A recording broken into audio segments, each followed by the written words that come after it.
Hati-hati. Takut nanti di hari kiamat pula Anda setelah dilampahkan oleh Allah Subhanahu wa taala kelompok fariqun fil jannah wa fariqun fis sa'ir.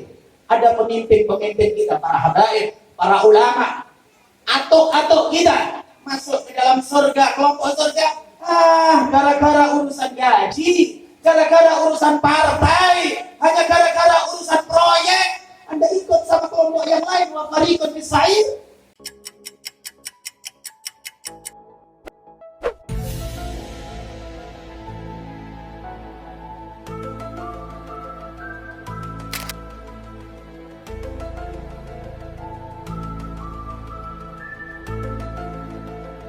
Assalamualaikum warahmatullahi wabarakatuh. Alhamdulillah, alhamdulillahil karimil wahhab, al-azizil afuwit tawwab, ghafiril dhanbi wa qabilit tawbi shadidil iqab. Ashhadu an la ilaha illallah wahdahu la syarika lah, yusabbihu bihamdihi ar-ra'du was-sahab والبرق والسراب والشجر والدواب وأشهد أن سيدنا ونبينا محمدا عبده ورسوله ونبيه وصفيه وخليله هو النور المبين به اهتدينا هو الداعي إلى أقوى سبيل أتانا داعيا بالحق يدعو إلى الإسلام بالقول الثقيل فبادر بالإجابة كل عبد مطيع للإله وللرسول وأنكر كل ذي بغي وكفر وأعرض كل خطال ضلول ففاز المقبلون بكل خير وعقباهم إلى الظل الضليل وخاب المعرضون فكان عقبى معاصيهم إلى الخزي الوبيل اللهم أدم صلواتك الكبرى وتحيتك العظمى على سيدنا ومولانا محمد إمام المتقين قائد الغر المحجلين حبيب رب العالمين سيد الأولين والآخرين مقدم جيوش الأنبياء والمرسلين وعلى آله الطيبين الطاهرين وأصحابه الغر الميامين والتابعين لهم وتابع التابعين ومن تبعهم بإحسان إلى يوم الدين أما بعد أوصيكم وإياي بتقوى الله فقد فاز المتقون. Yang terhormat para habaibina al-kiram, para tengku yang mulia, keluarga besar Al-Habib As-Sayyid Abdul Hamid Al-Husaini atau lebih dikenal dengan Abu Cik. Demikian juga semua yang hadir, para habaib, para ahlul bait Rasulullah sallallahu alaihi wasallam, cucu-cucu Rasulullah sallallahu alaihi wasallam, para tengku, para abu, tokoh masyarakat, ikhwanana hadirin hadirat yang dimuliakan oleh Allah Subhanahu wa taala. Nikmat yang agung, anugerah yang besar.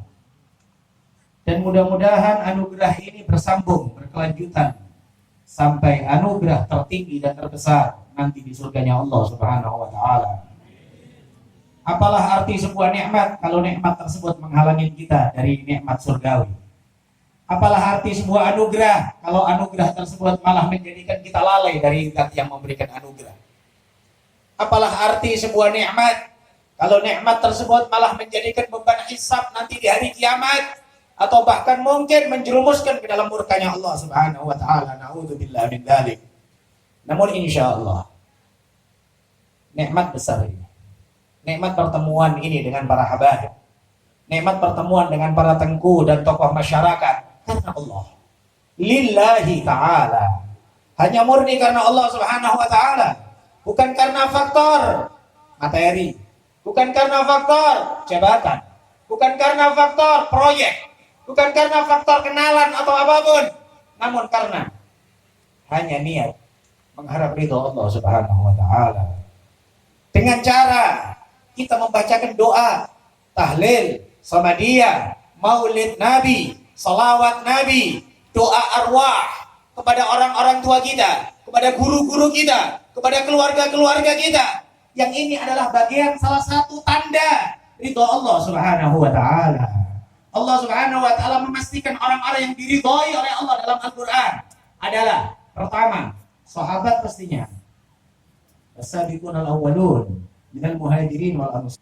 orang-orang muhajirin dan ansor udah dapat kepastian itu dari Allah Subhanahu wa taala berkat baginda Nabi Muhammad. Para sahabat menjadi mulia bukan karena ibadah. Para sahabat menjadi hebat bukan karena ilmu. Para sahabat menjadi luar biasa tidak tertandingi oleh wali setinggi apapun bukan karena amal saleh, namun karena faktor mereka adalah kawannya Rasulullah sallallahu alaihi wasallam. Mereka diridhoi secara langsung oleh Rasulullah sallallahu alaihi wasallam. Maka oleh sebab itu di antara tanda besar orang diridhoi oleh Allah, orang mendapat kemuliaan di sisi Allah Subhanahu wa taala, mereka memahami arti kemuliaan sahabat. Mereka memahami arti kemuliaan sahabat Rasulullah sehingga dengan pasti Rasulullah menyatakan, "Lau anfaq ahadukum mithla Uhudin dhahab ma balagha mudda ahadihim wala nasibah." Andai salah satu di antara kalian menafkahkan emas sebesar gunung Uhud, bukan ukuran berapa mayam, bukan ukuran berapa kilo, gunung Uhud, berapa ribu ton gunung Uhud. Andai kalian menafkahkan sebesar gunung Uhud emas, ma balagha mudda ahadihim wala nasibah, tidak akan sampai kepada nilai sedekah satu mud 6 atau 7 on atau separuh mud dari yang telah dikeluarkan oleh sahabat. Kenapa sahabat mendapatkan hal tersebut? Karena kemuliaan barengan Rasulullah. Maka tingkat tertinggi kemuliaan adalah markas tertinggi kedekatan kepada Allah. Markas tertinggi kemuliaan adalah baginda Nabi Muhammad sallallahu alaihi wasallam. Para ulama, para tenggu menjadi mulia karena mereka adalah meneruskan perjuangannya Rasulullah. Para ulama, para tenggu menjadi agung derajat di sisi Allah karena mereka adalah melanjutkan warisan Rasulullah. Bukan karena faktor harta, bukan karena faktor ilmu, bukan karena apa arti sebuah ilmu kalau ilmu tersebut tidak dibuat khidmah untuk Rasulullah. Andai ada seseorang ilmunya setinggi apapun, seluas apapun, tapi dia duduk saja di rumah, atau bahkan mungkin na'udzubillah ilmunya mengantar kepada kesombongan dan keangkuhan, tidak memberikan khidmah kepada umat, tidak memberikan nilai plus kepada umat Rasulullah, maka ilmunya malah menjadikan wabal, ilmunya malah menjadikan bahaya untuk dia nanti di hari kiamat. Na'udzubillah min dzalik. Demikian juga Ahlul Bait Rasulullah, anak cucu Rasulullah, keturunan Rasulullah, semisal keluarga besar Habib Ji. Kemuliaan tertingginya meskipun beliau memiliki kemuliaan ilmu, beliau memiliki kemuliaan karamat, beliau memiliki kemuliaan majelis-majelis ta'lim yang tersebar di Banda Aceh dan sekitarnya. Beliau memiliki kemuliaan banyak murid-murid yang manfaat, yang barokah, kedermawanan, kemanfaatan kepada masyarakat, akhlakul karimah. Namun kemuliaan tertinggi adalah karena faktor tersambungnya nasab dengan baginda Nabi Muhammad. Dan kita dari jalur mana kita mendapatkan ridho Allah? Dari jalur mana kita kemudian bisa mendapatkan kemuliaan? Dari jalur ayat yang disebut oleh Allah setelah Muhajirin Ansar di dalam surat Al-Hasyr. Allah menyebutkan, "Walladzina ja'u min ba'dihim yaquluna rabbana ighfir lana wa li ikhwanina alladhina sabaquna bil iman. Wala taj'al fi qulubina ghillan lil ladzina amanu rabbana innaka ra'ufur rahim." Dan orang-orang yang datang setelah mereka, siapapun yang datang setelah sahabat, tabi'in, tabi'ut tabi'in, ulama salaf, ulama khalaf, atau siapapun generasi setelahnya, bahkan bukan hanya sekedar zaman-zaman dulu dan zaman sekarang, sampai dekat yaumul qiyamah, sampai yaumul qiyamah, akhir zaman, yang disebut oleh Allah di dalam surat Al-Jum'ah, wa akharina minhum lam ya'lam ma yalhaqu bihim, dan orang-orang yang akhir, orang-orang yang lain yang tidak dapatin zaman Rasulullah, tapi akan menyusul semuanya. Lama yalhaqu bihim, mereka tidak dapatin masa Rasulullah, tapi insya Allah akan menyusul. Para tengku mungkin paham arti lama, perbedaan lam, huruf jawazim, amil jawazim antara lam dengan lama. Kalau lama itu tidak, tapi hampir sebentar lagi akan menyusul. Lama yalhaqu bihim. Nabi juga menyatakan, ummati kal matar, la yudra am awwaluha am akhiruha. Umatku seperti hujan, tidak diketahui mana yang lebih mulia dan mana yang lebih manfaat, apakah awalnya atau akhirnya. Artinya semuanya manfaat. Umat Rasulullah semuanya mulia. Semua umat zaman dahulu, saat mereka beriman kepada nabi-nabinya, mereka mulia dan agung. Namun terkhusus umat baginda Nabi Muhammad, kemuliaan mereka lebih tinggi dibanding kemuliaan para umat-umat Nabi terdahulu. Semua umat Nabi terdahulu yang Islam, yang mukmin, yang selamat dari bahtera, yang selamat dari taufan di zaman Nabi Nuh, mereka yang menaiki bahtera Nabi Nuh, mereka mulia. Yang selamat dari angin hembusan kencang di zaman kaum Ad, dari kaum Nabi Hud, mereka mulia. Yang selamat dari azab untuk kaum Samud, dari kaum Nabi Saleh, mereka mulia. Yang melintasi samudra dari mukjizat Nabi Musa, yang bareng sama Nabi Musa diselamatkan oleh Allah dari Fir'aun, mereka mulia. Namun umat baginda Nabi Muhammad lebih mulia. Yang iman sama Nabi Muhammad lebih mulia dibanding semuanya. Walladzina ja'u min ba'dihim, dan orang-orang yang datang setelah mereka. Yaquluna, mereka mengatakan, Rabbana ighfir lana wa li ikhwanina alladhina sabaquna bil. Ya Allah, ampunkan kami. Sifat-sifat orang yang diridhai oleh Allah, merasa berdosa, kepingin selalu dapat ampunan Allah, selalu beristighfar, tidak melupakan istighfar. Bahkan Rasulullah sallallahu alaihi wasallam disebutkan dalam setiap majlis tidak kurang dari 80 atau 100 istighfar. Rabbana ighfir lana, untuk kami pertama. Berikutnya, wa li ikhwanina alladhina sabaquna bil, saudara-saudara kami yang mendahului dengan iman. Khususnya pada siang hari ini, keluarga besar Habib Ji mengundang kita semuanya untuk kirim doa, sekaligus juga mengingat di mana peristiwa yang sangat menorehkan luka yang sangat dalam, kejadian besar yang tidak mungkin terlupakan, persis semisal hari ini dan jam-jam semisal ini. Kejadian gempa bumi yang besar, kejadian tsunami di 16 tahun yang silam, 2004. Tidak bisa dibayangkan. Namun yang jelas, semua kekuatan harus tunduk di bawah kekuatan Allah. Sebetulnya tidak zaman tsunami saja. Sebelum tsunami, setelah tsunami, ini hari, sebelum nanti hari kiamat, dan nanti di hari kiamat, semua kekuatan, kekuasaan miliknya Allah. Limanil mulkul yawm, milik siapa kekuasaan pada hari ini? Bukan hari ini saja, bukan hari kiamat saja, di dunia. Lillahil wahidil qahhar, miliknya Allah yang Maha Esa, yang Maha Perkasa. Kekuatan semuanya dulu rantah.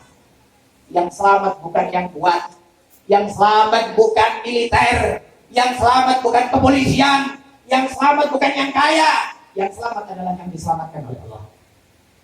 Yang selamat adalah yang diselamatkan oleh Allah. Cukup lumayan, cukup besar menorehkan luka yang dalam, namun insya Allah babun batinuhu fihi rahmah wa dhahiruhu min qibalihil adab. Meskipun zahirnya penuh dengan luka, namun insya Allah batinnya rahmat dari Allah. batinnya ada kelembutan dari Allah, ada keinginan baik dari Allah Subhanahu wa taala, maka harapan besar kita ma'asyiral hadirin wal hadirat yang dimuliakan oleh Allah, mudah-mudahan yang wafat diangkat derajat oleh Allah Subhanahu wa taala. Mudah-mudahan makamnya selalu dihujanin rahmat oleh Allah Subhanahu wa taala, dan yang masih hidup mudah-mudahan selalu diberi hidayah dan taufik oleh Allah. Mudah-mudahan yang hidup dipanjangkan umur oleh Allah Subhanahu wa taala fi taatillah, keberkahan yang sempurna, yang manfaat insyaallah hidupnya. Untuk apa hidup kalau tidak ada manfaat ya ikhwan? Hidup kita sesaat, hidup kita sesaat. Jangan asal-asal ikut-ikutan. Ikut sama siapa Anda? Ikut sama siapa Anda? Ada ulama, ada salihin. Apakah ikut sama orang-orang yang gak jelas? Apakah ikut sama orang-orang ahlul dunia? Apakah ikut sama orang-orang yang ahlul ma'asi, ahlul maksiat? Mau ikut sama siapa? Ya, udah jelas. Ada ulama-ulama salihin, ada para habaib, ada para tengku-tengku yang baik. Apakah Anda masih ikut-ikut ngekor sama entah pemerintah gak jelas? Atau sama entah terus Anda berpikir yang penting hidupku sama, Anda berpikir yang penting aku untung, Anda berpikir yang penting ini gajiku, yang penting ini adalah hasil. Itu yang kalian pikirkan. Hati-hati, takut nanti di hari kiamat pula Anda setelah dilampahkan oleh Allah Subhanahu wa taala kelompok fariqun fil jannah wa fariqun fis sa'ir. Ada pemimpin-pemimpin kita, para habaib, para ulama, atau kita masuk ke dalam surga, kelompok surga, gara-gara urusan gaji, gara-gara urusan partai, hanya gara-gara urusan proyek, Anda ikut sama kelompok yang lain, wa fariqun fis sa'ir. A'udzubillah min dzalik. Kemudian nanti di hari kiamat mereka yang berpikir sekarang ini, aku hanya ikut, aku hanya sekedar di dunia, tapi hatiku tetap sama mereka. Tapi dia zahirnya masih ngikutin yang korupsi, ngikutin yang zalim, ngikutin yang gampang-gampang buat permasalahan di masyarakat. Nanti di hari kiamat, Rabbana innana ata'na sadatana wa kubara'ana fa'adalluna sabil. Ya Allah, kami cuma ngikut pemimpin-pemimpin kami ya Allah. Kami cuma ngikut bos-bos kami ya Allah. Fa'adalluna sabil. Allah sudah ngasih kita otak. Allah sudah ngasih kepada kita pandangan siapa yang akan kita ikutin. Rahmat Allah selalu tercurah, tidak kurang ya ikhwan. Saudara yang terhormat, rahmat Allah tercurahkan, anugerah Allah tercurahkan. Namun hati-hati, karena faktor hati kita robek gitu saja yang tidak kemasukan rahmat Allah. Hanya karena faktor hati ya ikhwan, mohon maaf. Kalau Anda maksiat berdosa, saya tidak meremehkan dosa atau maksiat, tapi rahmat Allah untuk siapa kalau bukan karena dosa? Maghfirah Allah untuk siapa kalau bukan untuk yang berdosa? Namun ego, sombong, angkuh, benci, dendam, membenci tetangga, membenci kawan, tidak jelas permasalahannya. Ini faktor utama tertahannya rahmat Allah dalam hati kita. Tertahannya rahmat Allah karena faktor hati yang kotor. Maka kita berharap mudah-mudahan berkatnya majelis yang mulia ini, kita semuanya hati kita dibersihkan oleh Allah Subhanahu wa taala. Wa inna salahaddin wal qalam sayyidi wal ghardul aqsa ya sayyidi kumbi. Sesungguhnya bersihnya hati itu adalah tujuan yang terpenting ya ikhwan, tujuan terpenting. Allah tidak memandang rupa kalian, Allah tidak memandang ibadah kalian, tapi yang dipandang oleh Allah hati kita semuanya. Mudah-mudahan kita mohon kepada Allah Subhanahu wa taala, ya Allah, jangan bangkitkan kami dari majelis ini kecuali Engkau telah bersihkan hati kami ya Allah sebersih-bersihnya ya Allah. Kau putihkan hati kami ya Allah seputih-putihnya ya Allah. Cerabut dari hati ini semua sifat-sifat yang Kau benci ya Allah. Cerabut dari hati ini ya Allah sifat-sifat yang Kau murkai ya Allah. Ganti dengan sifat-sifat yang Kau cintai ya Allah. Ganti dengan sifat-sifat yang Kau ridhoi ya Allah. Jadikan hati kami adalah tempat pandangan ridho-Mu ya Allah. Mudah-mudahan hati kita semuanya dibersihkan oleh Allah Subhanahu wa taala. Dan dengan bersihnya hati insyaallah kita bisa berkumpul, berjumpa, memandang wajah baginda Nabi Muhammad sallallahu alaihi wasallam. Para sahabat dan salihin mudah-mudahan hidup berada di dalam sunnahnya Rasulullah. hidup di dalam khidmah pada agama Rasulullah, hidup di dalam menghidupkan sunnah-sunnah Rasulullah. Dan sampai nanti di hari kiamat mudah-mudahan berada dalam syafaat Rasulullah, berada dalam kedekatan Rasulullah. Mudah-mudahan semuanya ini diberkahi oleh Allah Subhanahu wa taala. Mudah-mudahan keluarga besar Habib Ji semuanya selalu di dalam lindungan Allah Subhanahu wa taala, dilapangkan rezeki oleh Allah Subhanahu wa taala zahir wa batin insyaallah. Dan insyaallah keberkahan dari keluarga ini tetap menyebar kepada masyarakat insyaallah. Amin amin ya rabbal alamin. Cukup sekian. Hadanallahu wa iyyakum ajma'in. Dan insyaallah akan banyak lagi para habaib yang akan menyampaikan al-fakir, hanya sekedar memohon barokah doa dari khususnya keluarga besar Habib Ji dan juga para habaib yang lainnya. Hadanallahu wa iyyakum ajma'in wal afu minkum. Wassalamualaikum warahmatullahi wabarakatuh.